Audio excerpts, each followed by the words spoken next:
സ്തോത്രം. ദൈവം നമ്മളെല്ലാവരും ധാരാളമായിട്ട് അനുഗ്രഹിക്കട്ടെ. എൻ്റെ പോക്കറ്റിലൊരു മൊബൈലുണ്ട്. എൻ്റെ കയ്യിൽ തണ്ട ബൈബിളുണ്ട്. സ്തോത്രം. ബൈബിളുണ്ട്.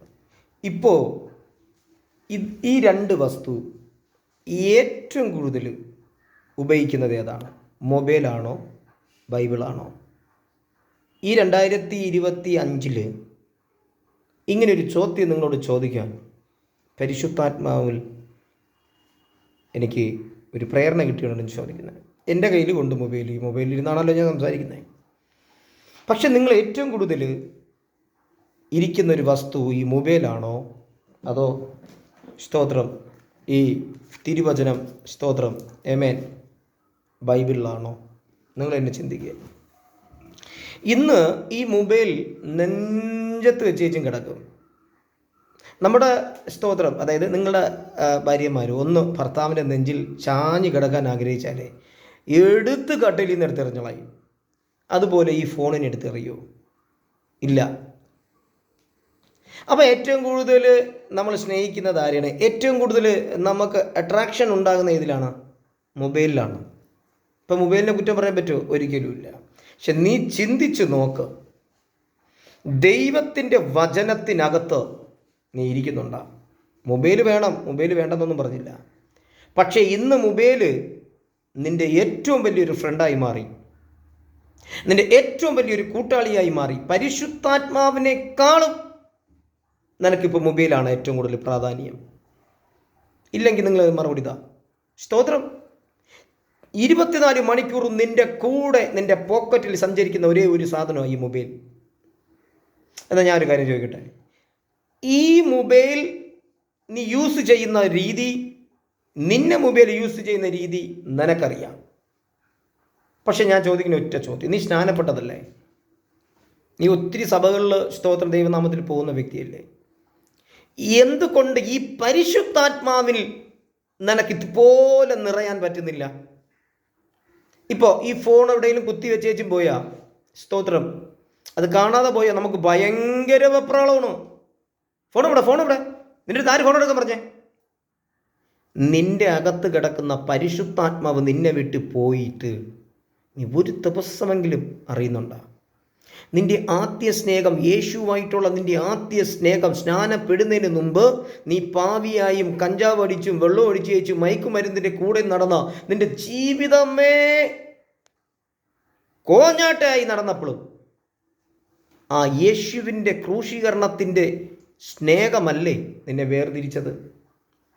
ഇന്ന് നിനക്ക് എന്തെല്ലാം സൗകര്യങ്ങൾ എൻ്റെ ദൈവം നിനക്ക് തന്നു, എന്തെല്ലാം സ്തോത്രം കാര്യങ്ങൾ നിൻ്റെ കുടുംബത്തിൽ ചെയ്തു തന്നു. നീ ദൈവത്തിന് വേണ്ടി എപ്പോഴെങ്കിലും ഒരു അരമണിക്കൂർ മാറി നീ ഇരുന്നിട്ടുണ്ടോ?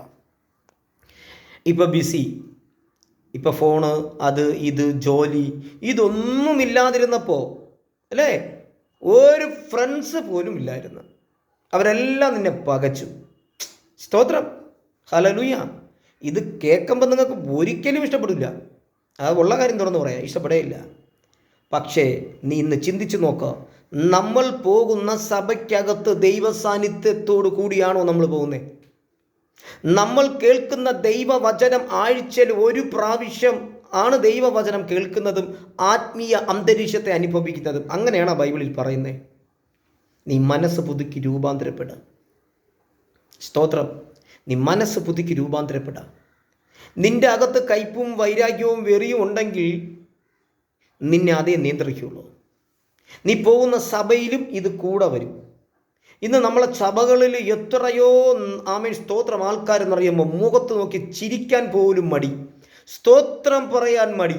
പക്ഷേ ഇവർ പറയുന്ന അന്യഭാഷയെ കേട്ട് കഴിഞ്ഞാൽ നമ്മൾ മേടിച്ചു. സ്തോത്രം.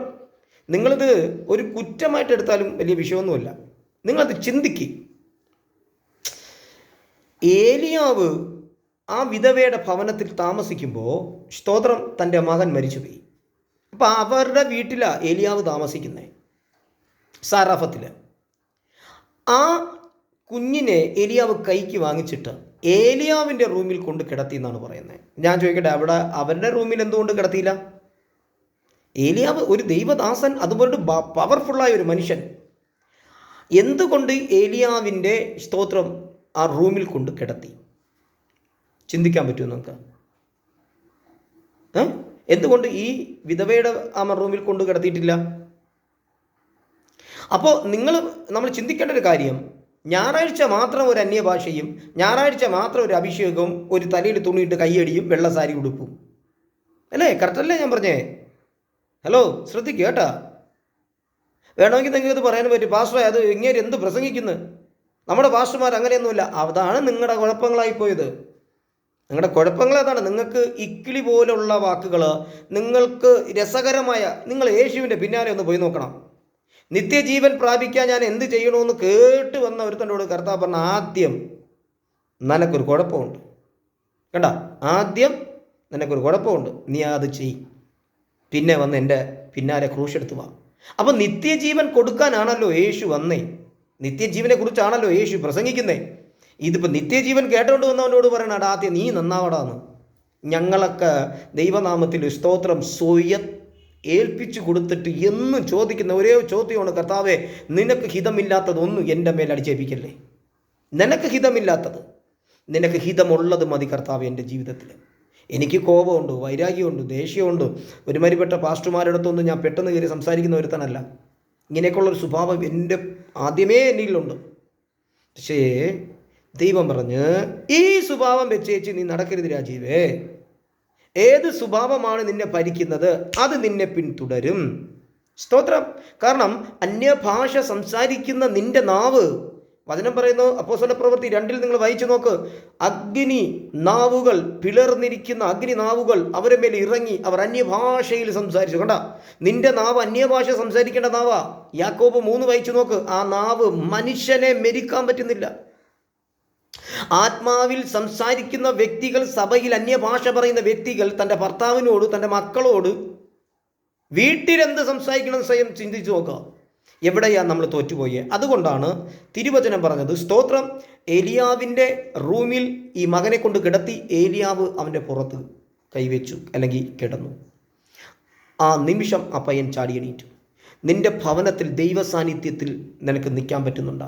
നിന്റെ കൂട്ടുകാരന്മാർ നിന്റെ വീട്ടിൽ വരുമ്പോൾ, ഇതെന്താണ് വീട്ടിലൊരു വല്ലാണ്ടൊരു സംഭവം, നിന്നോട് സംസാരിക്കുമ്പോൾ എൻ്റെ അകത്ത് എന്തോ ഇത്, മുമ്പ് അങ്ങനെ ഇല്ലല്ലോ. എന്തുകൊണ്ട് അങ്ങനെ പറയാത്തത്? നിന്റെ അകത്ത് വൈരാഗ്യമുണ്ടെങ്കിൽ നീ വൈരാഗ്യമേ സംസാരിക്കൂ. പക്ഷെ നിന്റെ അകത്ത് പരിശുദ്ധാത്മാവ് ഉണ്ടെങ്കിലുണ്ടല്ലോ, നിന്റെ വായിൽ നിന്ന് നദി ഒഴുകി വരും. ഹലോ, പരിശുദ്ധാത്മാവിൻ്റെ നദി. എന്തിനാണ് ഞാൻ ഇതൊക്കെ സംസാരിക്കുന്നത്? 2025 യേശു ഇപ്പോൾ വരും എന്ന് പറഞ്ഞാൽ യേശു വരുന്ന നിങ്ങൾ കണ്ടിട്ടുണ്ടോ? ഞാനേ കണ്ടിട്ടില്ല. സത്യം പറഞ്ഞ ഞാനേ കണ്ടിട്ടില്ല. എല്ലാവരും പറഞ്ഞു ഇപ്പോൾ വരും എന്ന്. എവിടെ? എന്തോ ദൂതൻ പറയുന്നൊരു വാക്ക് ശ്രദ്ധിച്ചു നോക്കുക, അവൻ പോയതുപോലെ വരും, അവൻ സ്വർഗാരോപണം ചെയ്തതുപോലെ വരും. പൗലോസ് പറയുന്നു, നീ ദിനംതോറും മാനസാന്തരപ്പെട്ട്, മനസ്സ് പുതുക്കി രൂപാന്തരപ്പെട്ട്. എപ്പോഴാണ് വരണമെന്ന് പറയാൻ പറ്റില്ല. ഇതൊക്കെയാണ് ഞങ്ങളുടെ പേടി. എന്തൊക്കെയോ വാദോരാതെ സംസാരിക്കുന്നു, യൂട്യൂബിൽ എന്തൊക്കെയോ പ്രസംഗങ്ങൾ കേൾക്കുന്നു. അതുകൊണ്ടൊന്നും ഞാനോ നിങ്ങളോ നന്നാവോ എന്ന് ജന്മത്തിൽ വിചാരിക്കേണ്ട, നന്നാവേയില്ല. ദൈവവചനം എന്തു പറയുന്നുവോ നീ അതനുസരിച്ച് നടന്നു നോക്കും. നിന്റെ ജീവിതത്തിൽ വൻ മാറ്റങ്ങൾ നടക്കുന്നത് മാത്രമല്ല, നിനക്കൊരു പ്രത്യാശ ഉണ്ടായിരിക്കും, ഞാൻ മരിച്ചാൽ എൻ്റെ ആത്മാവ് സ്വർഗത്തിലെത്തും. മനസ്സാക്ഷിയിൽ കൈവച്ച് പറയാൻ പറ്റുമോ? ദൈവവചനം അനുസരിച്ച് നടക്കാൻ ശ്രമിക്കുക. ദൈവവചനം ദിനം തോറും പ്രാർത്ഥിക്കുക. മക്കളോട് ദൈവവചനം സംസാരിക്കുക. ഇന്ന് മക്കൾ കോളേജ് വിട്ട് വന്ന അവരുടെ രീതി, ഹസ്ബൻഡ് വന്ന അവരുടെ രീതി എല്ലാം ഫോണിൻ്റെ പുറകിലാണ്. ചോറുണ്ണാൻ ഫോൺ വേണം, കാപ്പി കുടിക്കാൻ ഫോൺ വേണം, ബാത്റൂമിൽ പോകാൻ ഫോൺ വേണം. ഫോണില്ലാതെ ഒരു കളിയില്ല. എന്നാൽ അല്പമെങ്കിലും നീ ക്രിസ്തുവിനെ ഒന്ന് സ്നേഹിച്ച് നോക്കുക. ആ സ്നേഹം നിൻ്റെ അകത്ത് വരുമ്പോൾ നിൻ്റെ മക്കളെയും നിൻ്റെ ഭാര്യയെയും നിന്നെ സ്നേഹിക്കും. നല്ല സന്തോഷമുള്ളൊരു കുടുംബമായി മാറും. അതുകൊണ്ട് ഇത് കേൾക്കുന്ന നിങ്ങളോട് എനിക്ക് പറയാനുള്ളത്, ഫോൺ ഒരു ലഹരിയായി മാറിക്കൊണ്ടിരിക്കുകയാണ്. പണ്ടത്തെ കാലത്ത് വെള്ളോടി മാറ്റാൻ പറ്റുന്നുണ്ടോ? ഇല്ലേ? കഞ്ചാവ് വലിയും മാറ്റാൻ പറ്റുന്നുണ്ടോ? ഫോണിൻ്റെ അഡിക്റ്റ് നിങ്ങൾക്ക് മാറ്റാൻ പറ്റുന്നുണ്ടോ? ഫോണില്ലാതെ ഒരു കളിയില്ല. ഫോൺ വേണം, ഫോൺ വേണ്ടെന്നല്ല, നല്ലതാണ്, അഡിക്റ്റ് ആവരുത്. ശ്രദ്ധിക്ക്. ഈ വാക്കുകൾ ദൈവം നിങ്ങൾ അനുഗ്രഹിക്കട്ടെ. സ്തോത്രം.